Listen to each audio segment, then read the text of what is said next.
Hi అండి. నమస్తే. అందరూ ఎలా ఉన్నారు? బాగున్నారా? నేనైతే చాలా బాగున్నాను. మీరు కూడా బాగుండాలని మనస్ఫూర్తిగా కోరుకుంటున్నాను. మరి ఈరోజు నేను మీకోసం తీసుకొచ్చాను స్పెషల్‌గా బెండకాయ పెరుగు పచ్చడండి. ఎప్పటిలా కాకుండా రొటీన్‌గా కాకుండా కొంచెం స్పెషల్‌గా ఈ బెండకాయ పెరుగు పచ్చడి ట్రై చేయండి. టేస్ట్ అయితే చాలా బావుంటది. మరి చూసారా? యమ్మీ యమ్మీగా అసలు ఎంత బావుంటదో మీరొకసారి టేస్ట్ చేయండి. ఎలా వచ్చిందనేది నాకు కామెంట్స్ రూపంలో చెప్పండి. మరి నేను చేసిన వంటలు మీకు నచ్చుతున్నాయా? నచ్చుతున్నాయని నేను అనుకుంటున్నాను. నచ్చినట్లయితే మన ఛానల్‌ని సబ్స్క్రైబ్ చేయండి, షేర్ చేయండి, లైక్ చేయండి. నా నుంచి మీకు మరిన్ని వంటల వీడియోస్ రావాలంటే బెల్ బటన్ క్లిక్ చేసి ఆల్ నోటిఫికేషన్ ఆన్‌లో పెట్టుకోండి. ఓకేనా? మరి ఈ బెండకాయ పెరుగు పచ్చడి ఎలా ప్రిపేర్ చేయాలో అనేది మనము చేసేద్దామా? చూడండి, వీడియోని ఫాలో అయిపోండి. ముందుగా నేను ఒక పావు కిలో బెండకాయలను తీసుకున్నానండి. వాటిని చక్కగా కడిగి సన్నగా కట్ చేసి ఫ్యాన్ కింద ఒక 10 నిమిషాల పాటు ఆరబెట్టాను. ఇప్పుడు వీటిని డీప్ ఫ్రై చేసుకోవాలి. చూసారా?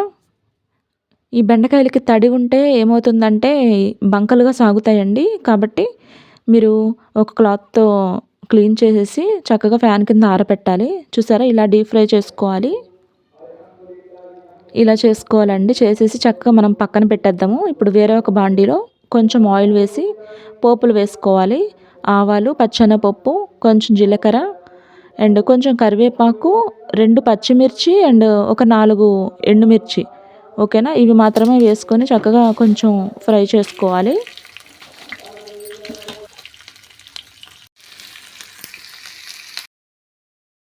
దీంట్లోనే చిటికెడు పసుపు వేసుకొని ఇలా వేపుకున్న తర్వాత మనం రెడీ చేసి పక్కన పెట్టుకున్న బెండకాయ ముక్కల్ని కూడా వేసుకోవాలి.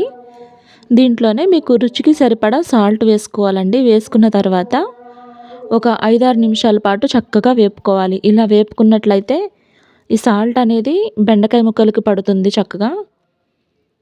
ఒక 5, 6 నిమిషాల పాటు ఇలా వేపుకున్న తర్వాత స్టవ్ ఆఫ్ చేసుకొని నేనైతే ఒక అర లీటర్ పెరుగు తీసుకున్నానండి. ఈ పెరుగులో కొంచెం వాటర్ కలుపుకొని లైట్‌గా దీంట్లో ఈ వేపుకున్న మిశ్రమాన్ని ఇలా వేసుకోవాలి.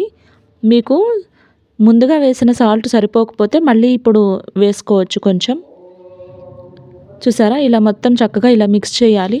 చేసిన తర్వాత ఒక ఉల్లిపాయని పొడవుగా కట్ చేసి చక్కగా ఇలా యాడ్ చేసి మంచిగా ఇలా కలుపుకోవాలండి. చాలా బావుంటదండి టేస్ట్ మాత్రం. మీరు మాత్రం ట్రై చేయండి. మర్చిపోకుండా ట్రై చేయండి. ట్రై చేసిన తర్వాత ఎలా వచ్చిందనేది నాకు చెప్పండి. ఇది ఇలా వేడి వేడి అన్నంలో సర్వ్ చేసుకొని తింటే చాలా బావుంటది. దీంట్లో కాంబినేషన్‌గా ఆమ్లెట్ కానీ, వడియాలు కానీ ఉంటే బావుంటది. అవి లేకపోయినా కూడా చాలా బావుంటదండి. మరి మీరు ట్రై చేస్తారు కదూ! ట్రై చేసి నాకు ఎలా వచ్చిందనేది చెప్పండి. మరి నేను ఈరోజు చేసిన ఈ బెండకాయ పెరుగు పచ్చడి మీకు నచ్చిందా? నచ్చినట్లయితే మన ఛానల్‌ని ఏం చేయాలో తెలుసు కదా! షేర్ చేయండి, సబ్స్క్రైబ్ చేయండి, లైక్ చేయండి. ఓకేనా? మళ్ళీ మరిన్ని వంటలని తీసుకొని మీ ముందుకొస్తాను. అంతవరకు బాయ్. వెళ్ళొస్తాను.